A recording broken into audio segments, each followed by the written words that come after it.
going to talk about exploring the seven worlds. Now, this is very much a subject that, you know, has intrigued a lot of people over centuries, where a lot of philosophers and people have asked, is this state of existence of mind the only one? Now, I was first exposed to the concept of the seven worlds when I was writing my first book, the Alla Cancera. And this was a civilization that came to the world after the Mahabharata era. And during that era, there was a massive war between the forces of good and the forces of evil. And even though the forces of good prevailed, the earth was devastated. And these beings came as beings of equilibrium, neutrality, healing, very, very advanced civilization. They came into this world to basically set the stage for future civilizations to follow. So they became the ancestors of a lot of civilizations that we know. Now, when I was writing about them, and it started after a visit to Mount Avila in Caracas, in Venezuela. And so as I was writing about them, I converted that into the form of a journey of a banking guy from Madrid who visits Mount Avila and then unknowingly crosses a gateway into their world. And then there is this conversation, because that's the best way to bring out that information. And one of the things that came up was the seven worlds. And so I wrote about them, and this was more than almost 20 years ago. And then subsequently, I sort of became more and more aware. So every time I saw any reference somewhere, or I was reading a scripture, it would kind of sink in there, saying, okay, and over time, this understanding evolved. And then I think as we decided to do this series of classes, more and more and more understanding came about, which I'm going to share with you today and in the next few classes. So the concept of the seven worlds, it is mentioned in many scriptures, spiritual books, as well as many cultural and traditional discourses. And the scriptures talk about the seven heavens, the seven skies, the seven firmaments, and all of which refer to something well beyond the obvious facets of life that the normal human being recognizes. This is beyond our normal conscious level thinking until we are pointed to it. So, how does one approach the subject from this point of view, from a point of view of intellectual inquiry? Now, I always find that the scriptures, which were written thousands of years ago, often offer very useful clues that can serve as a good starting point. From there, you build your understanding. You meditate, you contemplate, and you grow with that understanding. Now, the scriptures use language that the layman can understand, whilst at the same time offering immense depth for the mystics to seek out. And I find that one can draw a great deal from them in a very universal format and perspective. And sometimes you can read a chapter in the scriptures, a group of verses, and you can say, well, that was a very ordinary set of statements, as most of us would do. And then you take a closer look at each word, and you realize that that message speaks to you in dimensions that your simple mind did not comprehend the first time. So today I thought we should do a short lesson together by looking at an example of a very interesting chapter from the scriptures, and from it learn how to search for the extraordinary in its very ordinary words. And it's a fun exercise. So I thought I've picked this particular scripture because it actually exemplifies much of what we have learned in the last 20 classes. So you'll be able to, when the coin drops, you'll be able to see how it's so relevant to what you already know. But let's go through this exercise of digging into these ordinary words and see what else is there. Because I also find that these types of writings have so many meanings, and they are like an endless well of knowledge. So Each time you're looking at it from a given perspective, answers emerge from the very same words. Now, when you read this particular scripture, you may ask, how do they sum up so much knowledge? So let's do this exercise together. And my goal is to encourage you to start digging deeper and deeper into these various spiritual texts, which appear so normal at the outset. And so they are so easily ignored or forgotten. So let's go through this nice and slow. So take your time and read with me. So it says, by the sun and his glorious splendor, by the moon as she follows him, by the day as it shows up, glory, by the night as it conceals it, by the firmament and its wonderful structure, by the earth and its wide expanse, by the soul and the proportions and order given to it, and the enlightenment as to its wrong and right. Truly he who succeeds that purifies it, and he fails that corrupts it. Now, let's start by looking at it from a very basic perspective. So when we say by the sun and his glorious splendor, automatically you would think that yes, the sun is an amazing celestial body, and the light it gives off is nice and bright and wonderful. So you would say, okay, so there's nothing extraordinary about that. By the moon as she follows him. Well, we all know about lunar cycles, and we know that we're all very accustomed to the lunar cycle. So we would say that's a fairly ordinary statement. And it's true, and you wouldn't be wrong. Then we say, by the day as it shows up, glory. And that too, I would say, is an ordinary statement, because when sunlight comes, the world brightens, so the day shows up glory. By the night as it conceals it. Again, it's a logical thing. When the sun goes down, there is night, and the light is concealed. By the firmament and its wonderful structure. Now you pause and you say, well, what is this? There's something unique here. Okay, so we hold that thought. By the earth and its wide expanse. Of course, the earth and its wide expanse can be very easily interpreted as, this earth is made up of vast tracts of land. So that's how you would normally approach those words. By the soul and the proportion and order given to it. Now you're going to say to me, yeah, this is something deeper here. So let's hold that together with the firmament. And its enlightenment as to its wrong and right. So we would say, yes, the soul has to learn in its journey between wrong and right and grow. Truly he succeeds that purifies it. So one who cares for one's soul, purifies one's soul, stays in contact, connection, regular remembrance of his or her source, purifies it. You would say, yes, that's very normal.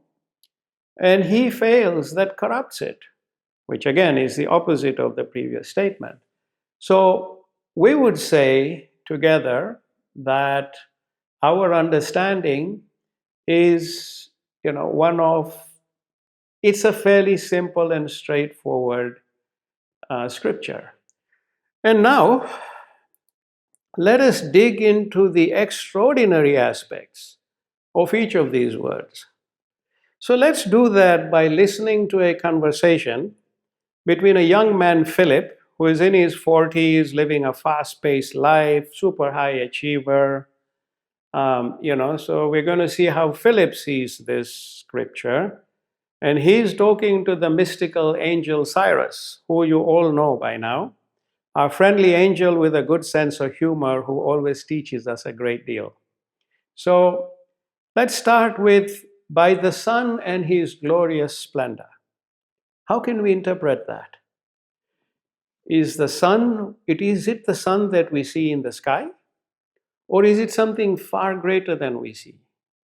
Philip says it's simply the sun that we see in the sky every day. Glorious splendor refers to sunlight. Simple and basic interpretation. We can all agree he's right. However, the mystical Cyrus says, I think this phrase refers to something far greater than the simple sun and its light because of the words, his glorious splendor. And he says, I believe this splendor lies well beyond the sunlight that we know. For the mystic, his glorious splendor is something very precious, most high. For the mystic, the sun here is synonymous with the ever powerful Creator, and his light is the glorious splendor. So you can see the mystical dimension that is invoked by the words, his glorious splendor, and how you can then think of this very simple phrase at a whole new level. And then we go to by the moon as she follows him. And Philip says, yes, that's simple. The moon follows a course in keeping with the earth and the sun according to the lunar cycle. That makes complete sense to me, he says. And Cyrus agrees with Philip. But then he suggests that the mystic would say that the moon carries the light of the sun. If there were no sun, we would see no moon. The moon has a light of lesser intensity than the sun, which is why you can look directly into the moon. You cannot look directly into the sun because it will dazzle your eyes. It's too powerful. And so, according to the mystic, the moon here is the soul that carries a lower intensity of light compared to its source. And that is why she follows him. So, my dear friends, that is why we follow the light, the scriptures, their teachings. We also follow inspired knowledge from all sources that appeal to our intellect. We are actually that moon, always seeking to follow its creator, to discover our creator, the glorious splendor. So that's, very different interpretation. Then the third is by the day as it shows up glory.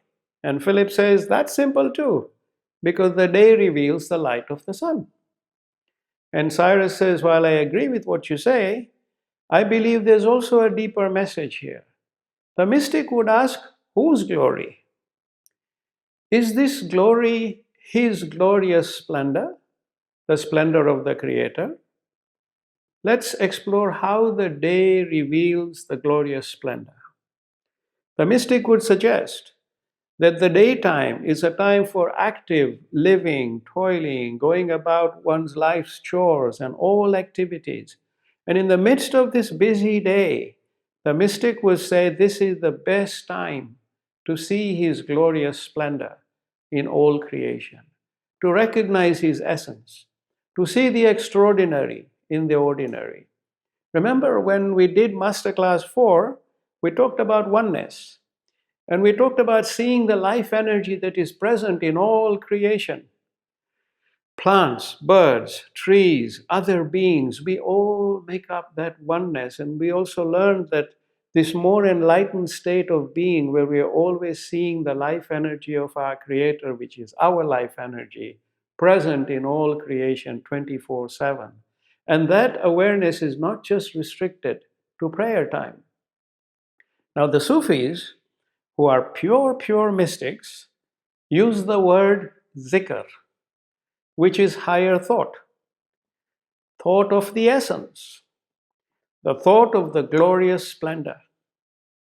The Sufis say we should aim to keep this thought present in us 24/7 and maximize the gift of each day to see the one who is our zikr in all creation. A wonderful way of looking at it. So Cyrus tells Philip the scripture reiterates the beautiful opportunity that the day offers to see the extraordinary in the ordinary around you everywhere continuously, to see the presence of your Creator in the ordinary. Like the great soul once said, wherever I look, I see the Spirit as my friend. So, my dear friends, we are the moon that follows the sun and seeks his glorious splendor everywhere.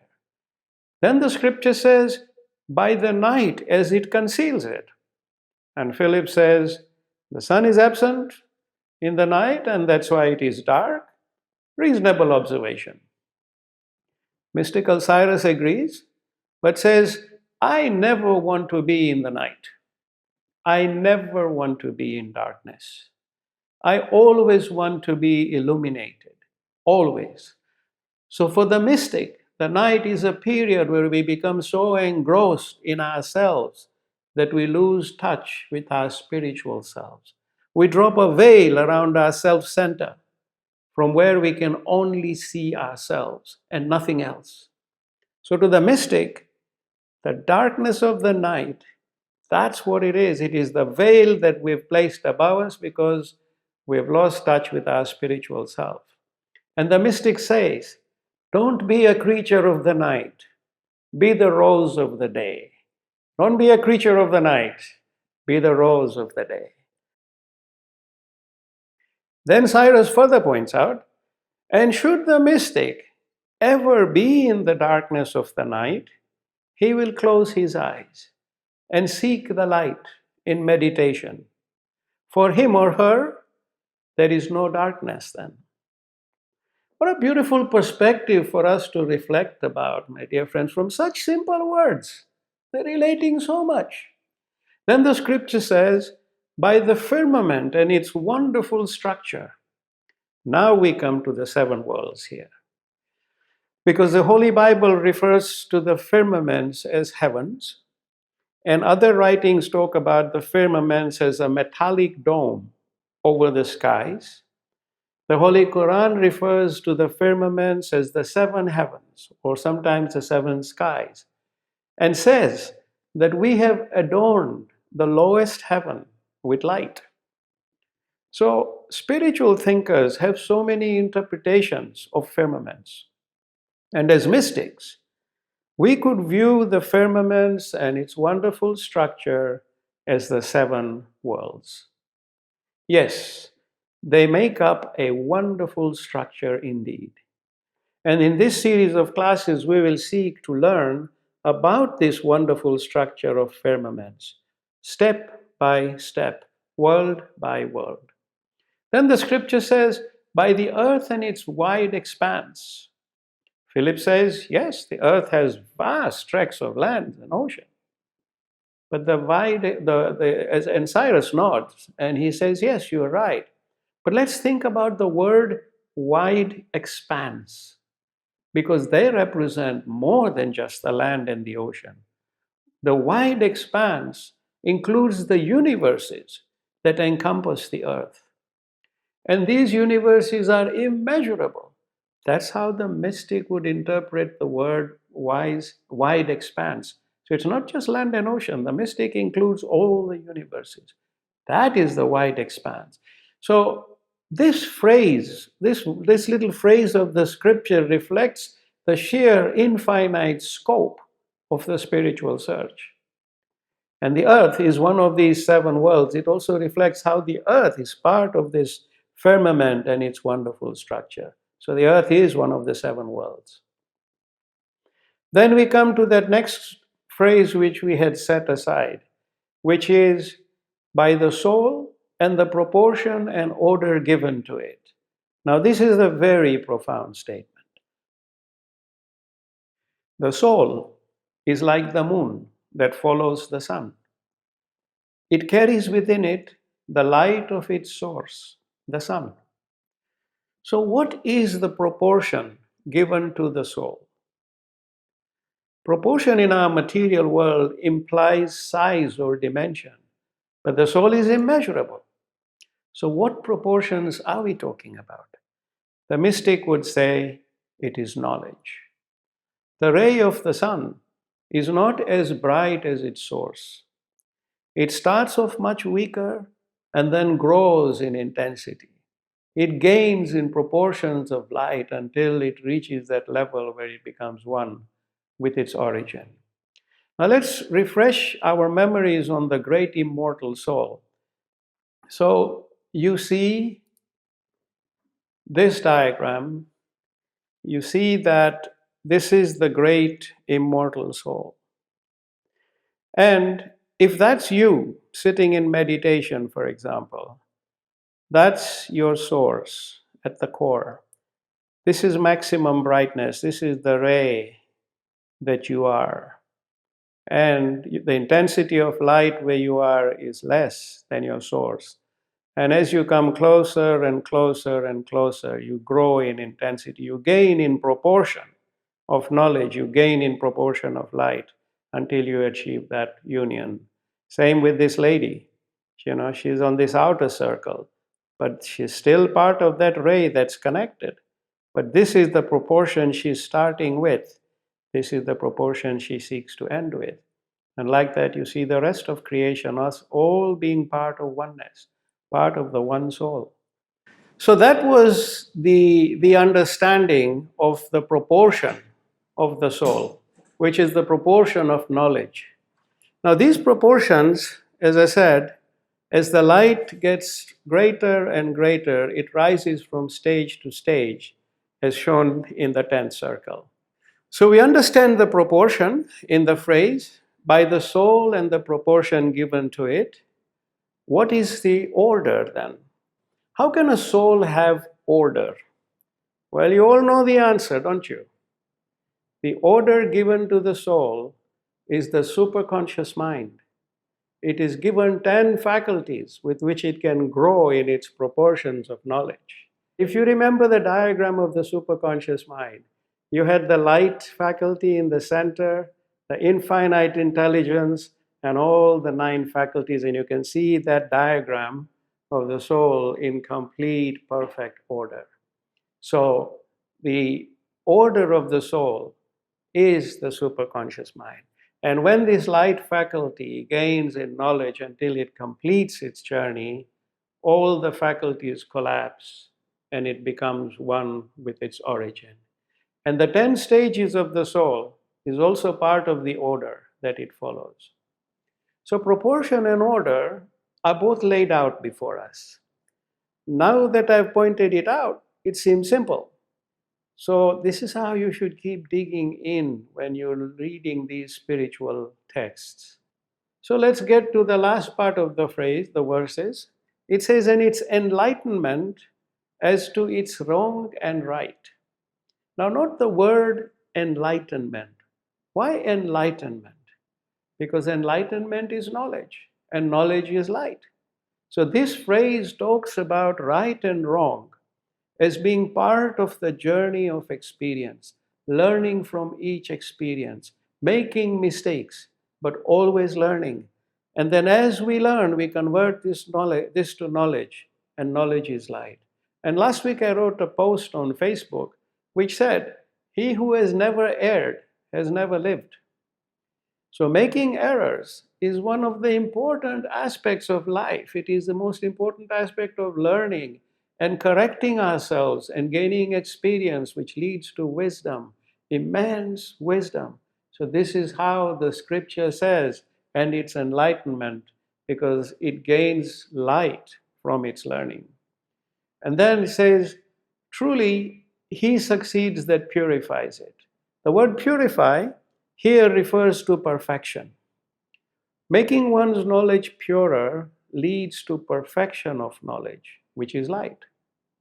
And one who achieves this is known to have succeeded, according to the scripture, in achieving one's purpose of life, realizing one's karmic compass fully that was set forth before birth. And for those who did not attend the classes on the superconscious mind, please review the recordings on karma and rethinking the future. These are the 2 titles. And the whole concept of the karmic compass and the future is covered with much clarity there. And the final statement is, and he fails that corrupts it. Now, when you corrupt something, you leave it imperfect. So when you come into this world and fail to realize the knowledge you had sought to achieve, as was set forth in your karmic compass, we live without perfecting our knowledge. And hence the scripture says, one who lives this way has failed to accomplish what could have been accomplished. So I hope you enjoyed this exercise of digging deeper into simple words of spiritual text. And in your spare time, I think it's very rewarding to open up one's mind to this. And you'll discover wonderful things, and you'll realize there's so much you already knew. Just dig. Now let's come to the main question of today, which is, what are the seven worlds? Now in today's class, I will briefly introduce each one of the worlds. And then in subsequent classes, we will delve deeper into each of the worlds, one by one. And you see, the enlightened side of humanity recognizes that there is a great deal more to our existence than just this material world alone. And that this world in itself is not a stand-alone creation, but it interacts with many other levels. And in this series of classes, we're going to explore each of these levels one by one. Now, how can we describe the seven worlds? I would best describe them as levels of existence that each soul can access during the course of its spiritual evolution. So I would describe them as levels of existence that each soul can access during the course of its spiritual evolution. These are the levels, these are the seven worlds, and your soul can access them in its evolution. Not maybe in this lifetime, maybe in others, but these are to be accessed, and these are accessed. And basically, these worlds are unique and distinct, and they offer special capacities for spiritual experience and growth. It is not necessarily true that we can access all the seven worlds during our lifetime in this world, which is the world of water. So, to better appreciate this point, let's think about a soul. Let's call her Maya. And Maya chooses to manifest into our world to accomplish her learning in growth and knowledge. And she chooses her path of learning, she chooses her family, she chooses her circumstances, which she submits to the will of her Creator. Once this is granted, this path is set in her karmic compass. And she takes this forward in pursuit of achieving ultimate knowledge and union with her source. So this is Maya. So Maya is born into our world to experience her journey. However, it is not necessary that after she finishes the journey in this world and drops her physical form, that she may necessarily come back here, because maybe this world may have fulfilled what she needed to learn from it. So her next manifestation could be in any one of the other seven worlds. I would say six actually, because the seventh world, which is the world of light, this is only reached by souls towards the completion of their journey as they get closer. But she can manifest in any of the other six, depending on how she wishes to grow. And once we understand that, we will be able to appreciate the interaction of these worlds with us. Now, I've had our illustrators have prepared a very nice diagram of the seven worlds, which I'm going to again share with you. Now you can see the seven worlds laid out before you. And you've got the world of water, which you know. This is our world. And the basis of life in our world is water. Then there is another world of fire, which is where beings who have been created not from water, but from a fire-like energy that is free of smoke, according to scriptures. So these two are the worlds where of experiential living, a lot of experience is gained by souls in journeys in the world of water and the world of fire. Then you have the world of formation. This is the world where every form that exists in our world, in all the other worlds, in all the universes, every form takes place here in the world of formation. And this is a very important world for us to really dig deep into. Then there is the world of thought, which you are all familiar with thought. But this is actually a world in itself. And this world of thought engages with the world of light and with all other worlds. And meditation starts by harnessing our power of thought. And so we start here and then we go everywhere. Then we leave this world and we move. Then there is the world of the eternal. And this is the world of pure peace. And all souls, throughout their journey, have been to this world many, many times. Then there is the world of assimilation. And this is the world that is closest to the world of light, because this is where knowledge becomes light. It's assimilation of all knowledge that becomes light. Those are the 7 worlds. And in today's class now, I will briefly touch on each of these, introduce them to you, and also throw some questions out that I'd like you to think about, so that as we approach each class, you will have also had some time to contemplate. And then each world we will dive into greater depth. So let's start with the first one, which is easy. The world of water. Our beautiful planet, universe, the world. This is a world of 3 dimensions. And this is how our eyes can perceive length, width, and height. So this is a world of 3 dimensions. And our bodies and all creation are equipped to live in this world on the basis of water. Water carries life in our world. Water exists in the air as vapor, in liquid form as water, and in solid form as ice and snow. But water is also present in all living forms as well. Every plant, tree, bird, forest, lake, river, marine animal, all of them are based on water. And even our atmosphere and oxygen is derived from water.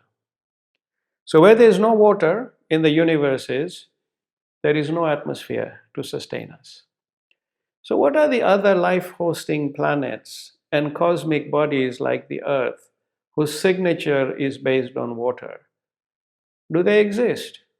Do beings like us exist there? It's an open question. Now, when we learn more about the world of water, we will examine how it was created in 7 days. As the scriptures say, the earth was created in 7 days. What are those 7 days? And we're going to examine those one by one. We will also examine the type of life that exists on the earth, on land, in air, in the sea, and below the land and below the sea. We will explore all these because there are more worlds present there, which are embodied in our world of water. We will also explore parallel worlds that exist around us. What are they? How do we realize them? They are connected to the 7 worlds. There is no question that the world of water is a true marvel, and we all seek to explore. From it, we get our material and spiritual learning through its dimensions.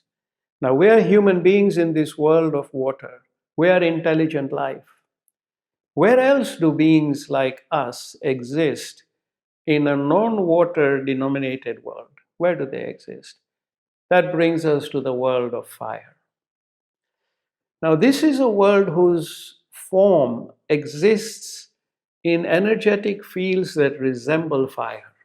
The world of fire does intersect with the world of water, sometimes creating supernatural phenomena which are not understood on their own. But when you understand the 7 worlds, those phenomena make sense. Now, the beings of this world of fire are referred to in the scriptures as jinns. These jinns are created from a very powerful energy that resembles fire. But this fire is different to the fire we know. The scriptures say they are created from fire without smoke. Just like water conveys life in our world, this fire-like energy conveys life in their world. So we can kind of rationalize that we have two different bases through which life energy flows through us. One is water, one is this fire-like energy. And as I was preparing for this series of classes, I checked into the published materials online as to see how jinns are perceived. And I found a shocking range of articles, from positive to very negative. Our human understanding of the jinns is very scattered, and it's largely driven by myths and superstition, some of which being very hard to believe. This is why, when we talk further about the world of fire, I propose to only focus attention on what is said about them in the scriptures, so we can obtain a less fantastic notion of them. And I consider them as beings created by the source, no differently to us. But they have a different basis, a different fundamental life basis to us. Nothing more, nothing less. And when we discuss this world in further detail, we will explore questions like, what do the scriptures say about these beings? What do we know about their world? What makes them unseen to us? Do they exist in parallel to our world? How intelligent and advanced are they? Have humans and jinns ever come into contact or known each other? Could we have lived a lifetime or many lifetimes in their world during our journey? What worlds do we share in common with them, with these beings of smokeless fire? Which of the seven worlds do we share in common? When we get to learning about their world in more detail, we will explore and discover or look into some of these questions and see how the scriptures help give us a glimpse into the world of fire from a perspective of logic and science rather than just myth. So I think this will also be a very interesting class for us to approach together. Then we come to the next world, which is the world of formation, which is of major interest to us. This is the world where all forms get created. Whatever or wherever they are to manifest, every form that is to occur is created in the world of formation. Not just in our world of water, but in all the rest of the six worlds and in their own dimensions. Our world, these forms are in three dimensions. So everything we see in this world, our world, all minerals, chemical compounds, physical forms, molecules, atoms, everything takes its form in the world of formation. All new elements, chemical compounds, also get created here, driven by a range of forces we will examine further together. This world is the center of creativity that is accessed by all creation in the universes. And the questions we will look into and address while learning about the world of formation include, how does one access this world of formation? Do all the forms created here, existing ones and the constantly evolving newer ones, because creation is continuous, as you all know, do they embody life? Or do they embody energy or a consciousness of any sort? So that's a question we will examine. Like, do rocks carry an energetic consciousness that is connected to us in some way, shape, or form? We look at a rock, it's an inanimate object. We don't think about it. But could some of the harmonics that made up our being be the same that exists in a rock somewhere else? This is a question we are going to talk about. How does this energy and consciousness impact us, particularly with respect to forms in our world of water, especially with regards to our home environment, our work environment, food, health, well-being?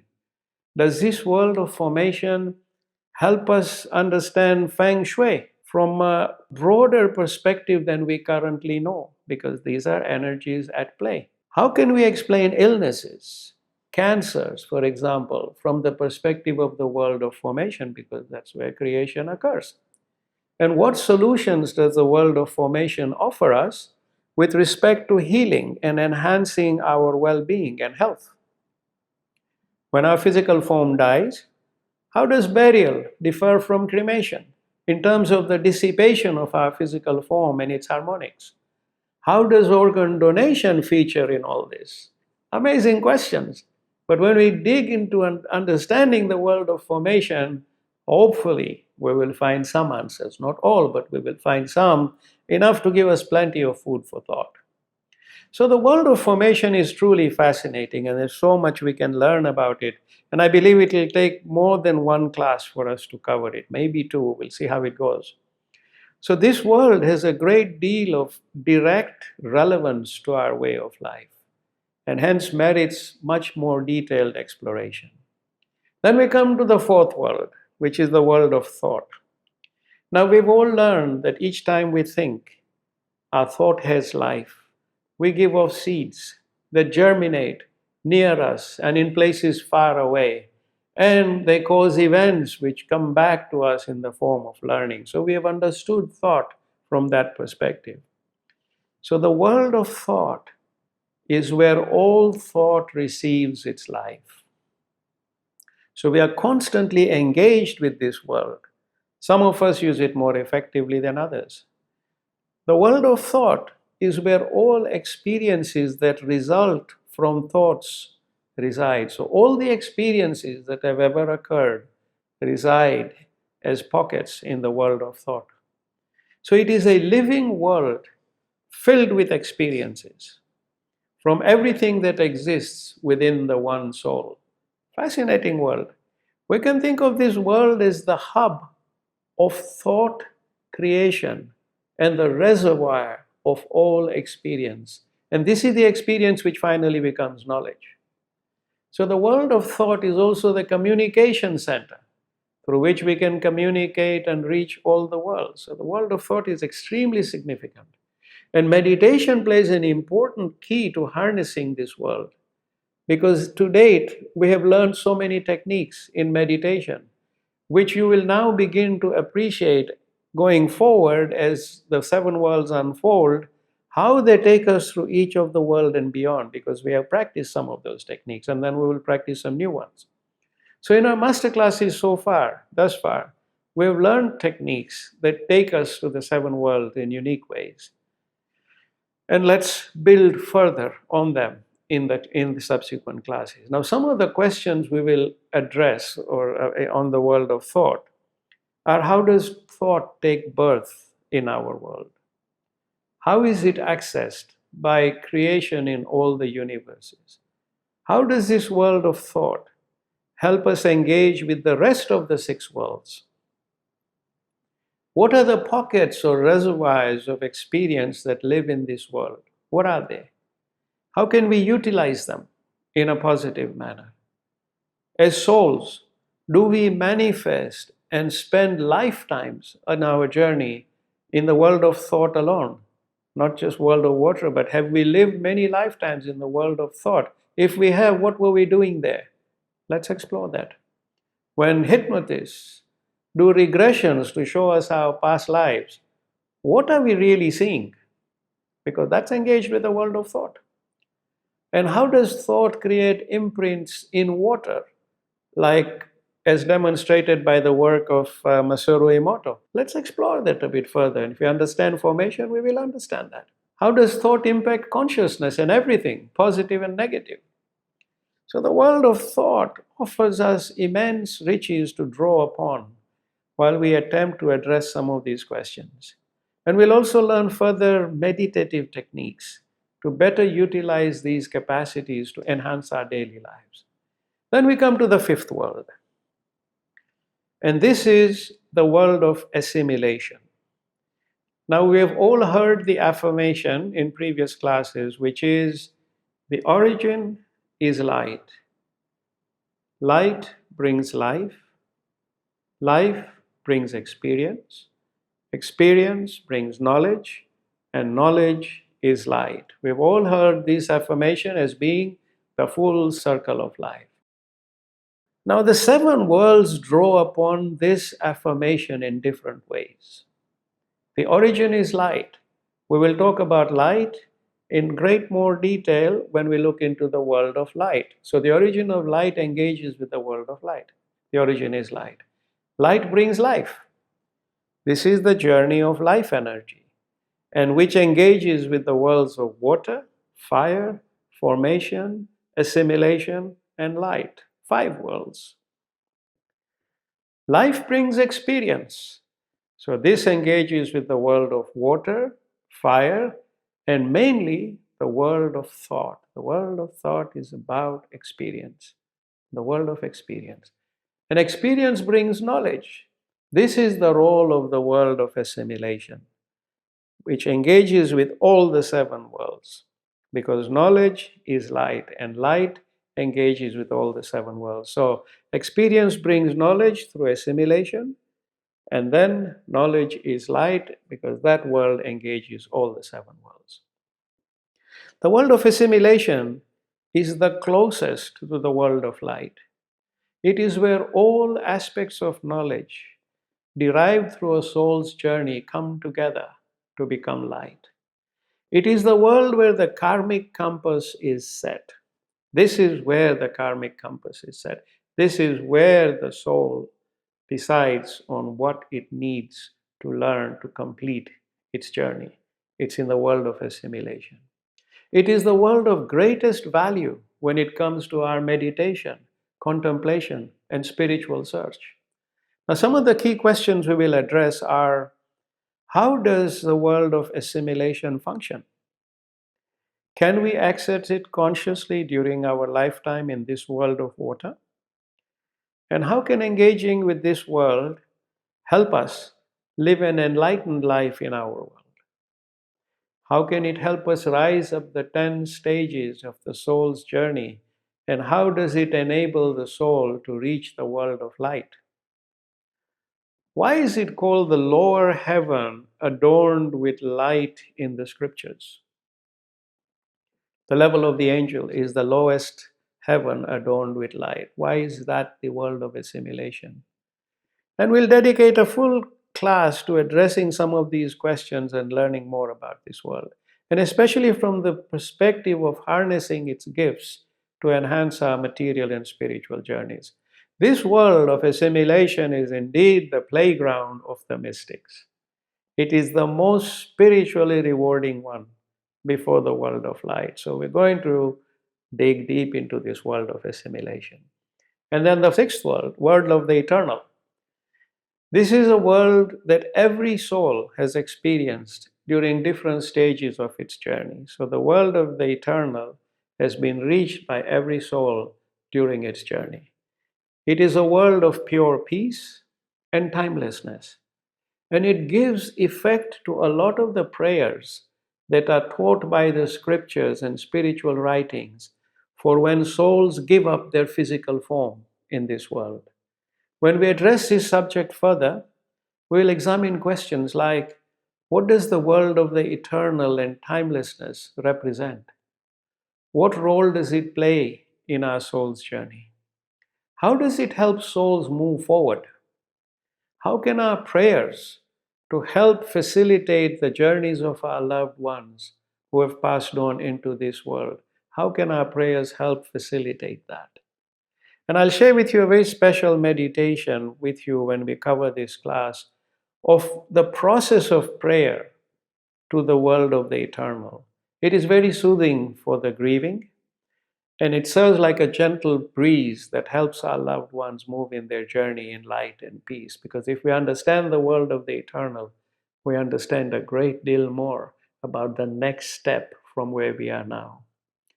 Does one have to physically die to reach this world? Or can we access this world while we are alive in the world of water? And if so, how? So the world of the eternal is also one that requires a lot of contemplation, but there's so much to it, which I look forward to sharing with you when we look at that class dedicated to the world of the eternal. And the last one is the world of light, the 7th world. And as the name implies, It is the world of origin and dissolution of each soul. So the world of light is the world of origin and dissolution of each soul. And we have learned various facets of the light in our classes in superconsciousness. But now we will learn more about this world. And when we look into it, we will address questions like, how does the world of light foster all the worlds? What are the steps that a soul can take to reach and merge with the world of light? How can each one of us reach this world through meditation? What are the best techniques available to us to rise up the 10 stages to this ultimate abode, the world of light? And during this world of light on this class, we'll also go deeper into the practice of some of the meditation techniques we have learned so far, particularly linkage. And linkage is our key to achieving enlightenment. So during this class on the world of light, we're going to go very much into linkage and expand our understanding of linkage. So, my dear friends, we have an exciting series of classes to look forward to in the coming weeks. And with each class, we will also allocate time towards building further on specific meditation techniques that can be useful in our pursuit of spiritual and material well-being. So now let's sit back and relax, close our eyes, and breathe freely. Be completely relaxed and breathe freely.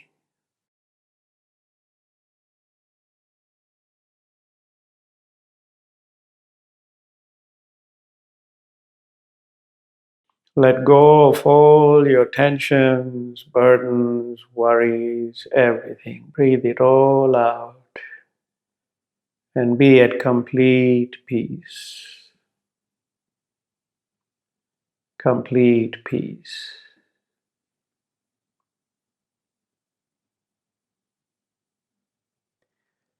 And I'd like you to imagine you are in this beautiful garden. And it's a park, actually.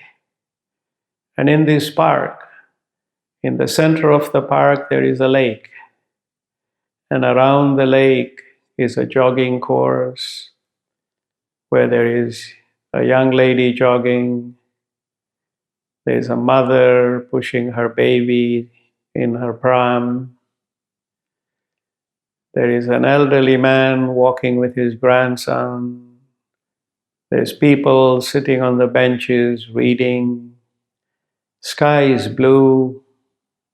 There's birds in the sky. There is trees, flowers. There's nature everywhere, full of life. Take a moment and look at this park. See the people jogging, the mother and her baby in the pram, the grandfather and grandson walking, taking their stroll together, the birds, the people sitting on benches reading, the flowers, the trees, the lake in the middle. Take a look. Take a look at this beautiful spectacle of life, of nature. And then you decide you're going to step into this lake. And you walk into this little lake until the water reaches your knees. And you look at the water and you see that it has some tiny ripples. And you want this water to go completely still. So you look at the water and you repeat, stillness. Stillness. Stillness. And let the water go completely still. Stillness. You want it to get so still that you can see your reflection in the water. Stillness. Keep repeating that word.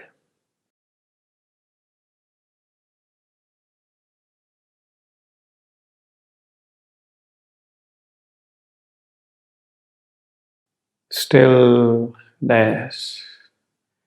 You look at the water and it is gone completely still. Completely still. It is so still now that you can look at your reflection of your face in it. You can see the reflection of the blue sky and the sunlight in this water. Stillness. Stillness. As you look up, you see the whole lake is just like one single still sheet, like a mirror. Stillness. You are complete stillness. Stillness. Stillness. And then in your mind you repeat silence. Silence. Silence. Keep repeating this word as the whole park goes completely silent. All the people, animals, birds, plants, everything is completely silent. Silence.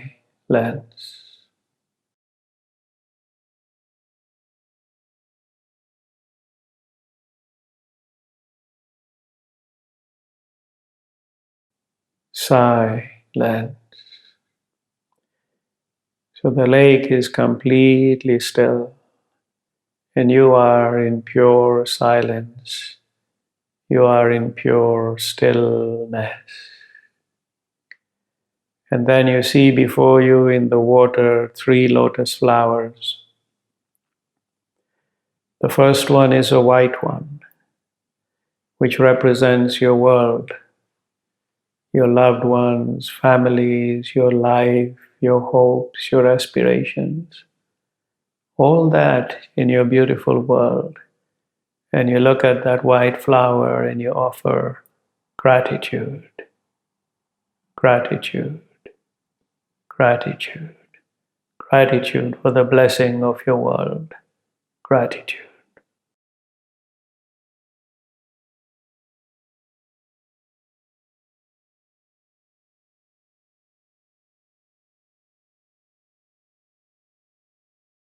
Gratitude. And then you look and there's another lotus flower near it, and it is a yellow flower. And this represents your future. And as you look at this flower and you think of your future and the blessing that you can look forward to this future, you repeat gratitude, gratitude, gratitude.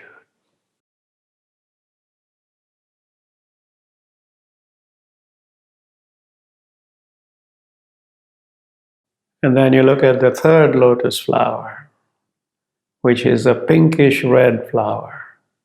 And this represents your past. All your memories, experiences, everything that has made you who you are. And you look at the past and you repeat gratitude, gratitude, gratitude.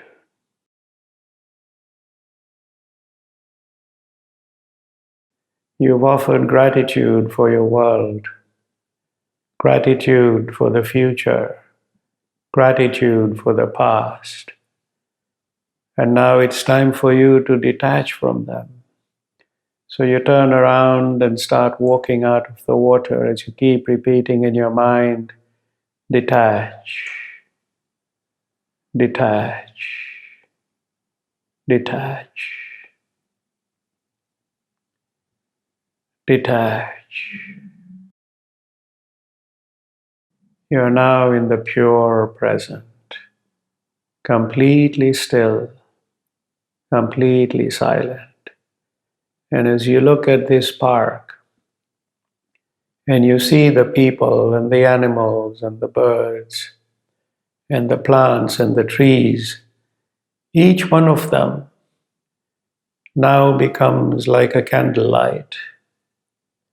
Each person who was like the mother and her baby has now become two flames of a candle. The lady jogging has now become a candle flame. The grandfather and grandson have become candle flames. The birds, the trees, the plants, everything has now become flames of a candle. So many candle lights all around you. As you stand in stillness and silence in the pure present. And all these candle lights then begin to come together. And they get closer and closer, hundreds of candles get closer and closer until they all merge together into one light. And all you see before you now is pure light. All of that creation has come together into oneness, into one light. And in the presence of this light, which is the light of oneness, the light of creation, you repeat oneness, oneness, oneness. You're one with all creation, one with your Creator, one with the light, oneness. Keep repeating the words oneness.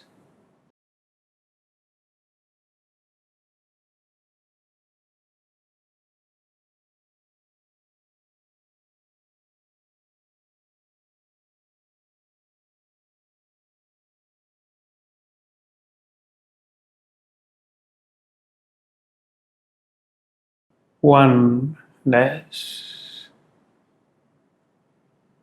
You are in pure light. You are in oneness.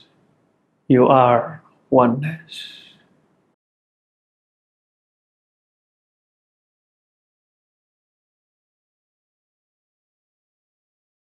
And then in the light there appears a loving hand of a parent, your Creator. And you place your hand in this loving hand like a child that places its hand into its parents with full trust, giving up all control, relinquishing everything. You surrender yourself to the light as you take this hand and allow yourself to be guided into the light. And as you flow into this light, you repeat surrender, surrender, surrender. You surrender all control, everything, to the light. And then in this light you repeat your linkage word.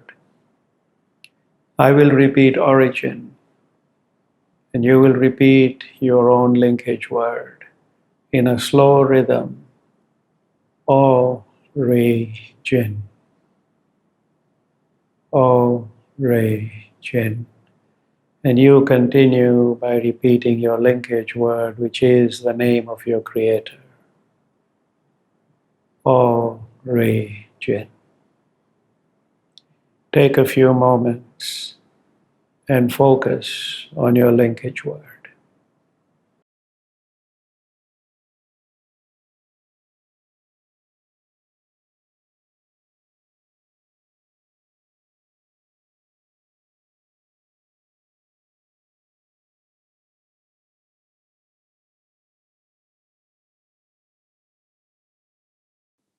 Origin, origin. Keep repeating your linkage word for a couple more moments.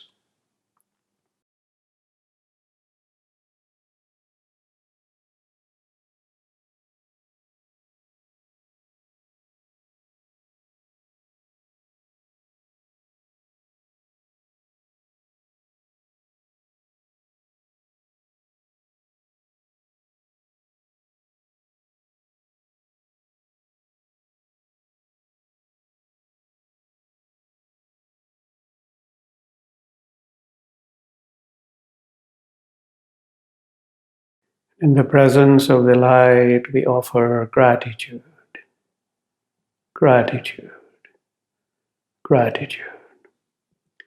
Gratitude for the blessing of being together today.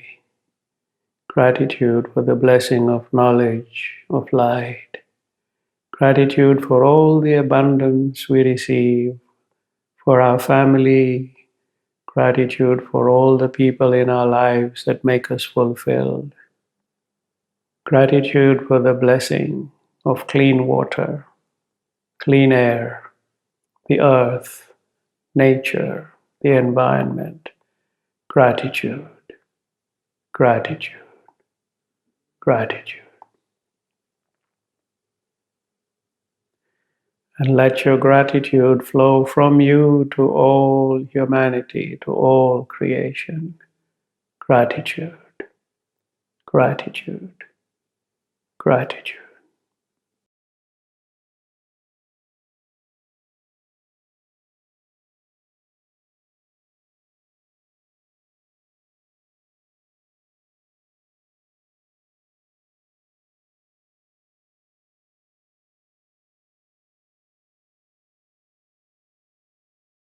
Gratitude, gratitude, gratitude.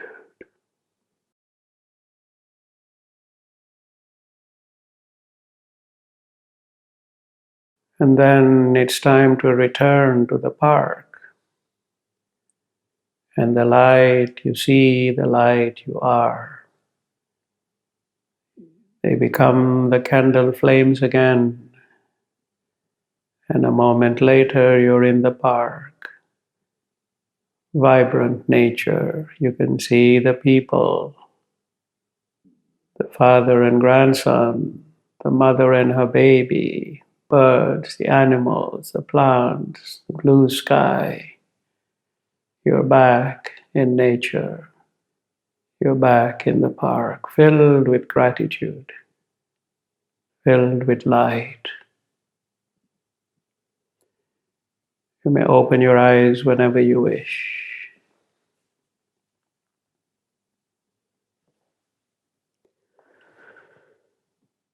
So I'd like to thank you all for being here today. This very interesting introduction class to the seven worlds. I'd like to thank you for being present in the meditation, bringing your energy, bringing your light, bringing your love. And next Saturday, we will have the Sharing Hope meditation again. If you recall, in our last Sharing Hope meditation, we all meditated on a peaceful transition post-election. And that was on a Saturday, and on a Monday, the doors opened to pave the way for the transition. So like us, all those who were praying for it, our prayers were answered. And we look forward to meeting up next Saturday and offering spiritual service for the benefit of all those who are unwell, suffering, all those who are unemployed, going through difficulty, grieving. We'll take our time and give the best of ourselves for their betterment and for the betterment of all creation. So stay blessed. I look forward to seeing you a week from now. And then we will announce the detailed class on the first world. And we will let you know what that is. So we'll see you very soon. Be safe.